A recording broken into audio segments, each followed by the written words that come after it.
Welcome back to my channel ပေါ့နော်ကျွန်မ mindset ကြံကလေးကနေပြန်လဲကြိုဆိုလိုက်ပါတယ်ဒီနေ့ကတော့ပေါ့နော်သူကိုပေါ့နော်ဘာတွေပြောချင်နေလဲဆိုတဲ့ message လေးကိုပေါ့နော်ဒီ Tarot card နဲ့တူပေါ့နော်ဒီ Oracle the Hidden Truth ကိုပေါ့နော်ဒီကကလေးကိုကျွန်မတုံးပြီးတော့ကြည့်ပြီးသွားမှာဖြစ်တယ်ပေါ့နော်ဆိုတော့ပထမဆုံးချထားတဲ့ကလေးကတမွန်းဖြစ်တယ်တမွန်းဆိုတော့ပေါ့နော်သူ့အနေနဲ့ပြောနေတာကတော့ပေါ့နော်လက်ရှိပေါ့နော်ကိုမင်းနဲ့အဆင်မပြေတာကပေါ့နော်ကိုအတွက်အတော်လေးကိုအသွေးများနေရပါတယ်ကိုတော်တော်လေးကိုပေါ့နော်အသွေးများနေရတယ်ဆိုပြီးတော့သူကပြောနေတာဖြစ်တယ်ပေါ့နော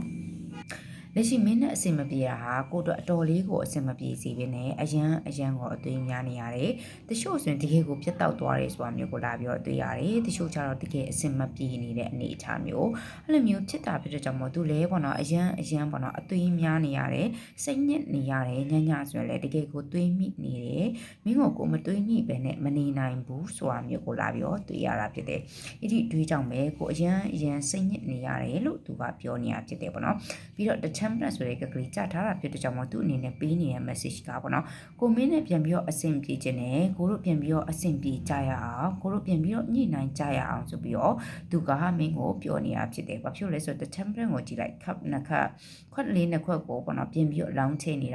ာဆိုတော့ဒီအချိန်မှာကိုတို့ဘလို့ပဲပြဿနာဖြစ်ခဲ့ရန်နေဘလို့ပဲဖြစ်ခဲ့ဘလို့ပဲအဆင်မပြေခဲ့ကိုကတော့မင်းနဲ့ပြန်ပြီးတော့အဆင်ပြေခြင်းနဲ့ဆိုတဲ့ message လေးကိုသူကပြောနေတာဖြစ်တယ်ပေါ့နော်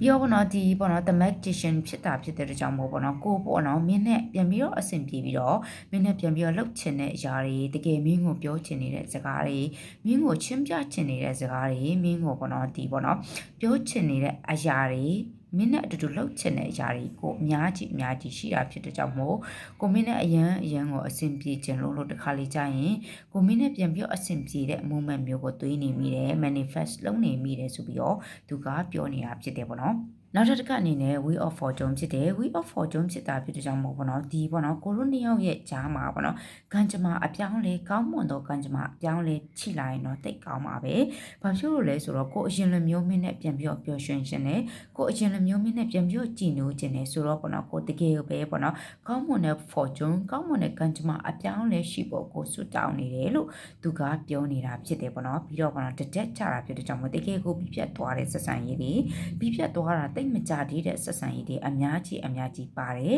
ဆိုတာမျိုးကိုကျွန်မလာပြီးတွေ့ရတယ်တချို့ကြတော့ပေါ့နော်တကယ်ကိုအဆင်မပြေနေတာဘလို့မှအဆင်ပြေမနေတာဒီနဲ့လည်းတကယ်ကိုစိတ်ညစ်နေတယ်ဆိုတာမျိုးကိုလာပြီးတွေ့ရတယ်သူအနေနဲ့လည်းစိတ်ညစ်နေတယ်ဘလို့မှစိတ်အဆင်မပြေနေဘူးတမွန်းဆိုတဲ့ပေါ့နော်ဒီဝိုင်းထားတဲ့မျက်နှာလေးကိုလာရင်မျက်နှာလေးကိုကြည့်လိုက်ပေါ့နော်တကယ်ကိုပဲသူအနေနဲ့စိတ်ညစ်နေတာအသွေးများနေရတာဘာကြောင့်မို့ဒီပြဿနာဟာဒီနေရာမှာပေါ့နော်ဒီလိုအခြေအနေဒီလိုအဆင်မပြေတဲ့အခြေအနေကိုဘယ်နေရာကစမှနေခဲ့တယ်လဲဆိုပြီးသူတွေးနေခဲ့တာသူအရင်နေ့ emotion နဲ့ဖြစ်ရတဲ့အနေချာဒီတော့တွင်သူကိုယ်တိုင်လည်းအဆင်မပြေနေဘူးဆိုပြီးတော့ပြောနေတဲ့ message လေးဖြစ်တယ်ပေါ့နော်ပြီးတော့ပေါ့နော်ဒီမှာပေါ့နော် the hero fit ဆိုတဲ့ကဂရီကြထားတာဖြစ်တဲ့ကြောင့်ပေါ့နော်သူ့အနေနဲ့ပေါ့နော်ဘလို့မျိုးပေးနေတာလဲဆိုတော့ပေါ့နော်ကိုနဲ့မင်းကိုတွဲခဲ့တာပေါ့နော်ကစားစရာအနေနဲ့တွဲခဲ့တာမဟုတ်ဘူးသူကပေါ့နော်ယောက်ျားလေးလည်းဖြစ်လိမ့်မယ်ကိုရဲ့တစ်ဖက်လူကကိုတွဲခဲ့တာတကယ်ကိုပေါ့နော်ဒီရေရှည်အထိပေါ့နော်သွားချင်လို့တွဲခဲ့တာဖြစ်တယ်ရေချီအထိသွားဖို့သူတွဲခဲ့တာဖြစ်တယ်ကိုကလေးကစားစရာအနေနဲ့ပလေးဖို့တွဲခဲ့တာမဟုတ်ဘူးဆိုပြီးတော့ဒီ message လေးကပေးနေတာဖြစ်တယ်နှစ်ယောက်ထက်ကတယောက်ကတကယ်ကိုပေါ့နော်အရန်လူကြီးဆန်နဲ့မကျူဖြစ်တယ်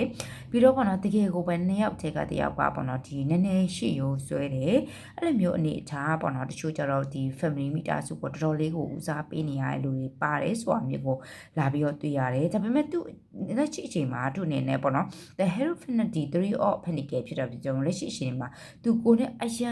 န်ညှိနှိုင်းချင်နေတာမျိုးကိုလာပြီးတွေ့ရတယ်ကိုပေါ့နော်မဟုတ်ဘူးဆိုရင်ကိုယ့်ရဲ့တငယ်ချင်းနေစီကနေကို stock လုပ်နေတာကိုယ့်ရဲ့ social media ကနေ stock လုပ်နေတာကိုနဲ့ပြန်ပြီးစကားပြောချင်နေတာကိုနဲ့ပြန်ပြီးညှိနှိုင်းချင်နေတယ်ဆိုပြီးတော့ဒီကက်ကလေးနှစ်ကက်ကလာပြီးတော့ပြောနေတာဖြစ်တယ်ပြီးတော့ the hierophant ကဒီ negotiation ဆိုတဲ့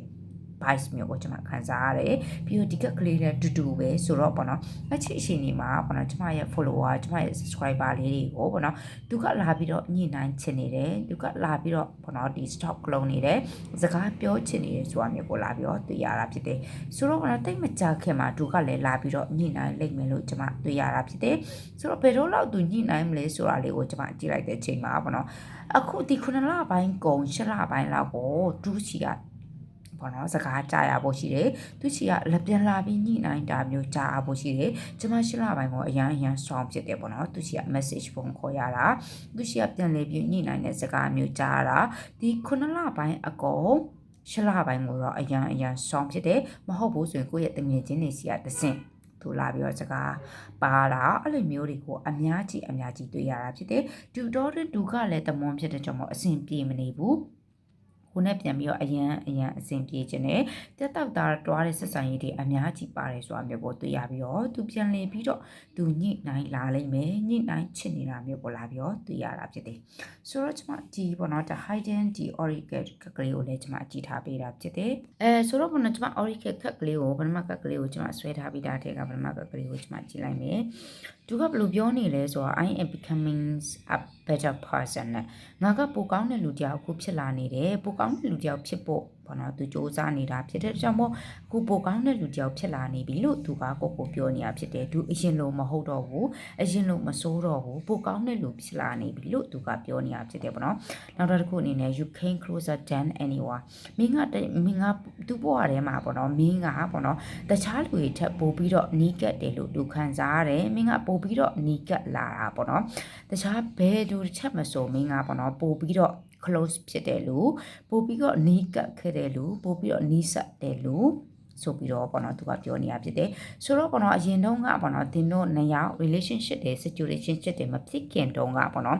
သူရဲ့ပတ်ဝန်းကျင်မှာလူတွေအများကြီးရှိလိမ့်မယ်အဒီထဲကမှမင်းကပို့ပြီးတော့ close ဖြစ်တဲ့လူတို့သူခံစားခဲ့ရတယ်ပို့ပြီးတော့လည်းနီးစပ်ခဲ့တဲ့လူလို့သူခံစားခဲ့ရတာဖြစ်တယ်လို့သူကပြောနေတာဖြစ်တယ်နောက်တစ်ခုအနေနဲ့ I regret lying to you တဲ့မင်းကိုပေါ့နော်ငါလိန်ခဲ့မိတဲ့အတွက်ကြောင့်မို့ငါတကယ်ကိုပဲအခုချိန်မှာနောက်တာရနေတာဖြစ်တယ်လို့သူကပြောနေတာဖြစ်တယ်ဆိုတော့ပေါ့နော် situationship ပဲဖြစ် relationship ပဲဖြစ်သူကကိုလိန်ခဲ့လို့ဒီချိန်ကြီးဖြစ်သွားတယ်လို့လာပြီးတော့ခံစားရတာဖြစ်တယ် I want to be more than friend တချို့ကြတော့ situation တွေဖြစ်လိမ့်မယ်ငါကမင်းနဲ့ပေါ့နော်တကယ်ချင်းတွေထပ်ပို့ပြီးတော့ပို့ခြင်းနဲ့တငယ်ချင်းမလုပ်ချင်ဘူးမင်းနဲ့တငယ်ချင်းချက်ပို့ဖြစ်တဲ့အရာကိုသူဖြစ်ချင်တယ်လို့ပြောနေတာဖြစ်တယ်တချို့ကျတော့တငယ်ချင်းတွေကနေတဆင့်ပေါ့နော်အဆင့်တက်ခဲ့ပြီးတော့ပေါ့နော်အခြေအနေတစ်ခုကြောင့်ပြတ်တောက်သွားတာမျိုးပေါ့လာပြီးတော့တွေ့ရတယ်ဆိုတော့ပေါ့နော် I will wait for a sign from you ပေါ့နော်ငါမင်းနဲ့ negotiation လုပ်ချင်တယ်ဒီကကလေးအတိုင်းပဲဒါပေမဲ့အမင်းချီက sign တစ်ခုကိုတော့သူစောင့်မျှော်နေတယ်ဘာဖြစ်လို့လဲဆိုတော့မင်းစိတ်ဆိုးသွားမှာဆိုလို့ဆိုတာမျိုးကိုကျွန်မလာပြီးတော့တွေ့ရတာဖြစ်တယ်သူတော့ပေါ့နော်အထီးကနောက်ဆုံးနှစ်ကတော့ I love you unconditionally ငါမင်းကိုတကယ်ကိုရှင်းရှင်းမရှိရှက်ခဲ့တာပါငါမင်းကိုတကယ်ကြီးကိုချစ်ခဲ့တာပါတချို့ကျတော့ friendship ကနေဖြစ်လိမ့်မယ်တချို့ကျတော့ stranger တွေပဲတကယ်ကိုပေါ့နော်friendship ကနေမဟုတ်ဘူးတချို့ကျတော့တကယ် friendship ကနေပဲဒါပေမဲ့ situationship ပဲဖြစ် relationship ပဲဖြစ်သူပြောနေတဲ့စကားက I love you unconditionally ငါမင်းကိုတကယ်ကိုရှင်းရှင်းမရှိချစ်ခဲ့တာပါငါမင်းကိုတကယ်ကိုအကျွမ်းမဲ့ချစ်ခဲ့တာပါဆိုပြီးတော့ I love you ဆိုတဲ့ကလေးကိုနက်ကလောက်ထိပြောနေရဖြစ်တဲ့ကြောင့်မို့ငါမင်းကိုအရန်ချစ်တယ်ငါမင်းကိုလိန်ခဲမိတဲ့အတွက်ကြောင့်ငါတကယ်ကိုပဲနောက်တာရနေတာဖြစ်တယ်ပြီးတော့ငါအခုပိုကောင်းတဲ့လူတယောက်ဖြစ်လာနေပြီလို့သူကပြောနေတာ message ပေးနေရပဲဖြစ်တယ်ပြီးတော့ကိုနဲ့လည်းပြန်ပြီးတော့ပေါ့နော် negotiate လုပ်ချင်တာစကားတွေပြောချင်နေရမျိုးပေါ်လာပြီးတွေ့ရတာဖြစ်ပြီးတော့ဒူလဲလက်ရှိအနေထားမှာအဆင်ပြေနေတာမျိုးပေါ်လာပြီးတော့တွေ့ရတာဖြစ်တယ်ပေါ့နော် see you in the next video ပါသူကိုစီက sign ကိုစောင့်မျှော်နေလို့သူကပြောနေရဖြစ်လို့ sign လေးတွေပြလိုက်ကြပါအောင်ချင်း see you in the next video ပါ